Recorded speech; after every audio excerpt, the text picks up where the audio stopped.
my friends, and welcome to the Growing Happy Babies Birthworkers interview series. In this podcast directory, I make sure that you have the easiest possible time deciding which wonderful birth supporter is right for inviting into your family's journey. All the potential members of your essential prenatal and postpartum village are assembled right here in the Growing Happy Babies directory. Doulas, midwives, prenatal and infant body workers, lactation consultants, and so much more. I'm Adina Kopinski, board-certified lactation consultant and fellow mom. Together, we transition more easily into motherhood. Let's grow some happy babies together. Hello, everyone, and welcome again. Today, we are talking with Janice Cohen. She's a doula and a childbirth educator, and so many other wonderful skills along with those two. She really offers such a comprehensive care package to the women and families that she helps. So hello, Janice. Hi, thank you for having me. It's my pleasure. Can you tell us a little bit about how you got into this field?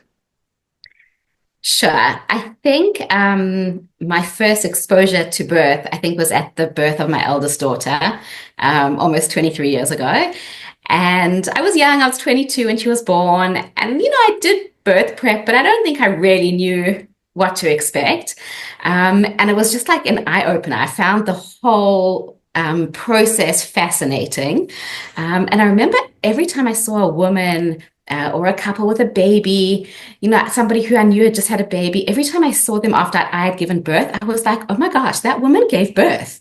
Like everybody, look, she gave birth. And I felt like I was like in awe of women. I was like, people don't realize what women go through to have a baby. Like, it's an amazing thing, but it's like a lot. And then later on, I was like, women go through such processes to get pregnant during their pregnancy, during the birth, after the birth. And it was just like a fascinating world. So at the time, it wasn't the right time for me to start studying.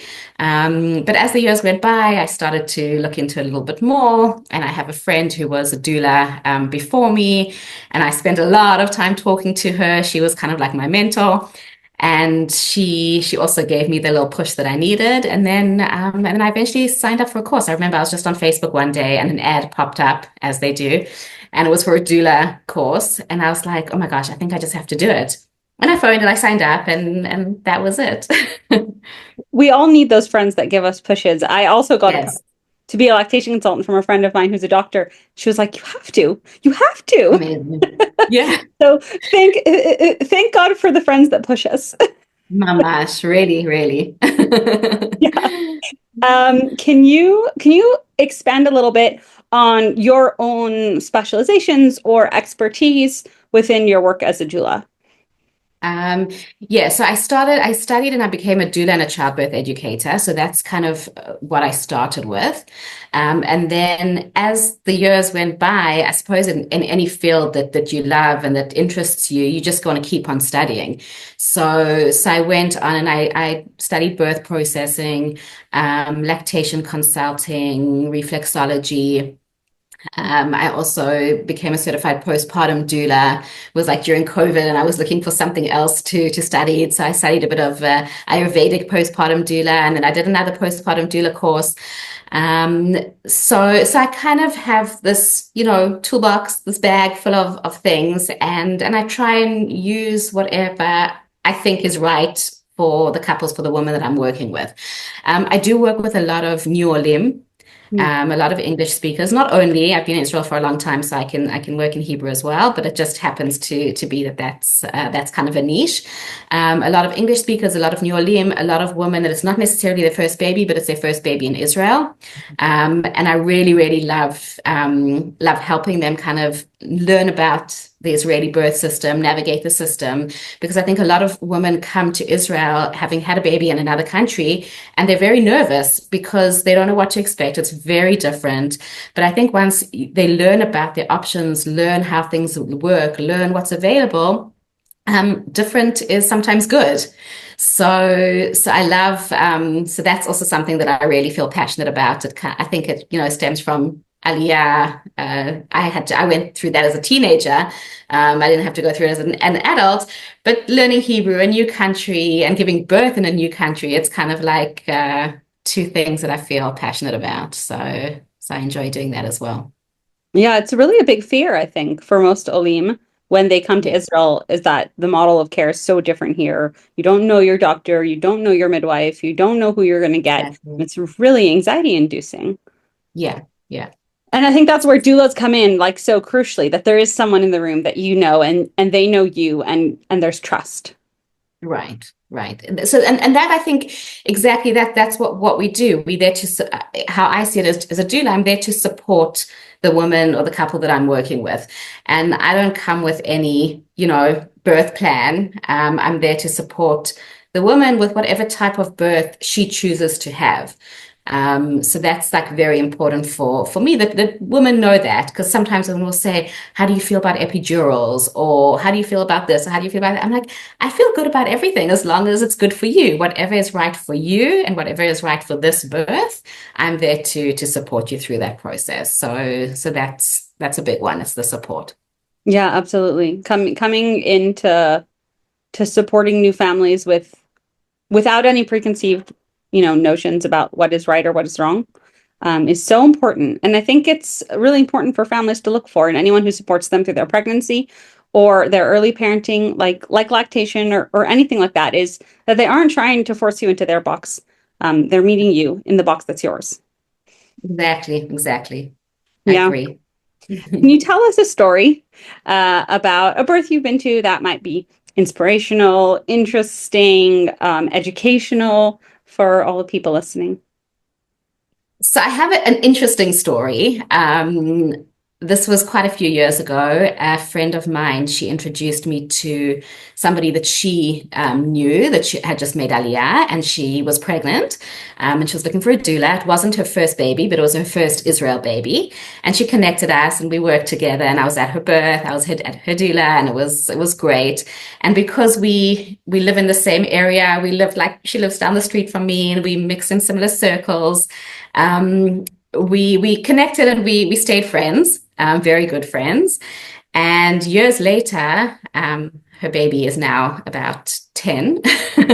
But about 2 years ago, we actually went together to South Africa to volunteer in a maternity hospital there.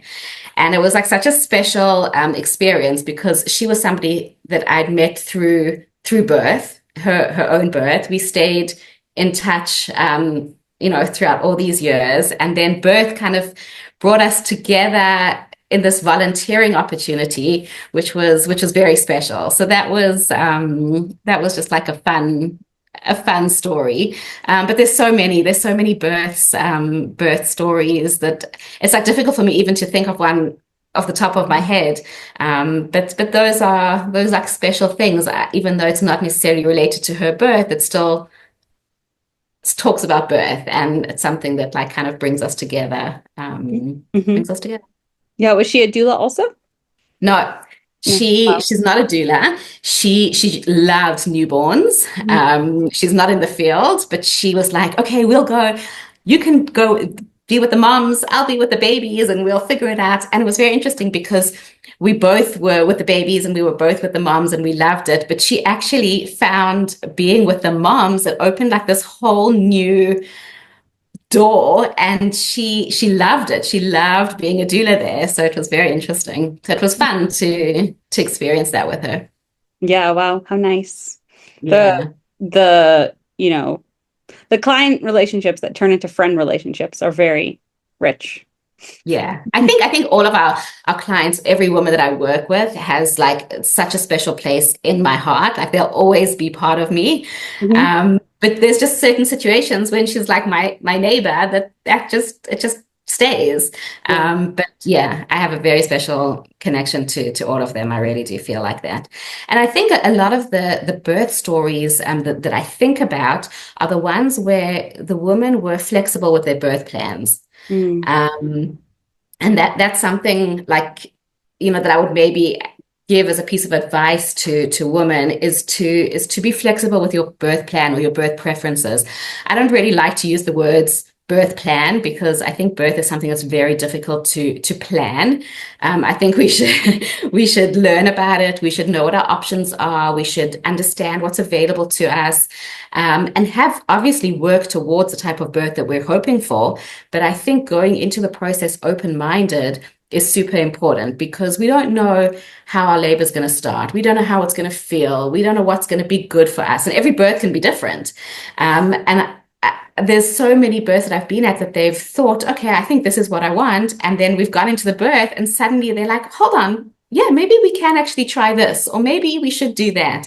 And that's like such a beautiful thing to see, that flexibility that a woman can have with her birthing preferences. Yeah, yeah, absolutely. Birth is not plannable. No. Never. And I'm sure you also know, like the postpartum with lactation and with everything, like we plan, we think it's going to be in a certain way, but it doesn't always work out how we dream it's going to work out, or how we imagine it's going to work out. And then we need to kind of know how to work with that. I mean, with both birth and lactation, there's not one person in the picture. There's two people. So you can have all the intentions about yourself that you want, but your baby has a different story. And you don't know what that story is going to be until you live it. Yeah. Mamash. So you just gave a pregnant woman a piece of advice, which is my usual next question. And I love that it came out organically. But can you maybe tell a woman what she might be surprised by after she gives birth? Wow. That's a big one. I think I can tell you something that I was surprised by after giving birth. I was surprised how, firstly, you go into a hospital having, especially if it's your first birth, never given birth before, and suddenly you're like exposed. And even if, everything is done in a very modest way, it's like all these things that you've never experienced, like lots of different midwives coming in, doctors. There's just a lot of people around. And something to keep in mind with that is that you are allowed to say, like, I would prefer that there's not too many people in the room at the moment, if possible. Those kind of things are also important to keep in mind. And for afterwards, that some things don't necessarily come naturally. Like we see all these stories of the, baby's born, they put the baby on the mother's chest and it's like an instant bond. And sometimes it's okay if the mother needs a few minutes just to kind of catch her breath after the birth. It's okay if you can't do skin to skin. Obviously, we want to do skin to skin and all of that type of thing. But if for some reason we can't, it's okay. There are other ways that we can, do it afterwards.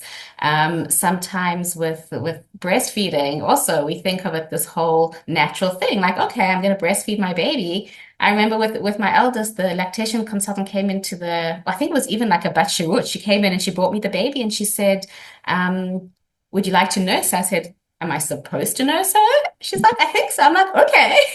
Then she's like, which side would you like to start at? I'm like, I have no idea. Like, whatever you tell me to do. So even though these things are supposed to be natural, sometimes they don't really feel natural. And I think that's okay. And I think knowing that you can reach out to people and that there are support people to help in so many different fields, whether it's during pregnancy, birth, the postpartum period, to have a network of people that you connect to, because you're going to get lots of advice. You're going to get so much advice from everybody and it all comes from a good place. But if you can like stick to your, one or two people that you want them to be your people, I think that can be helpful as well. Yeah. And I always tell people, natural doesn't mean simple, easy, or obvious. It just means that it's biological. So it's natural because it's according to nature, but that doesn't mean it's automatic. Exactly. It still needs to be figured out.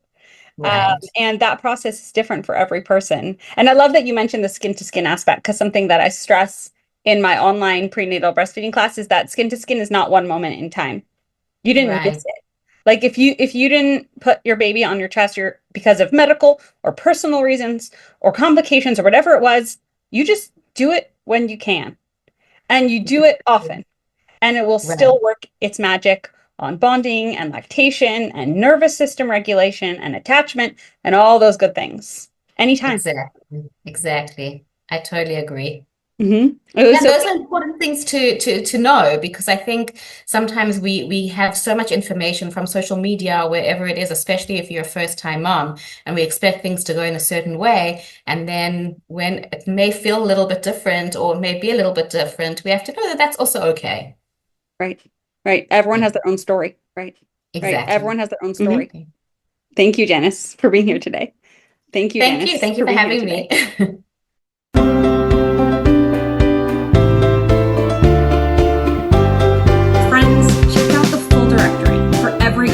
Done up until now, housed at my website, growinghappybabies.com. But before you go, I've got one question.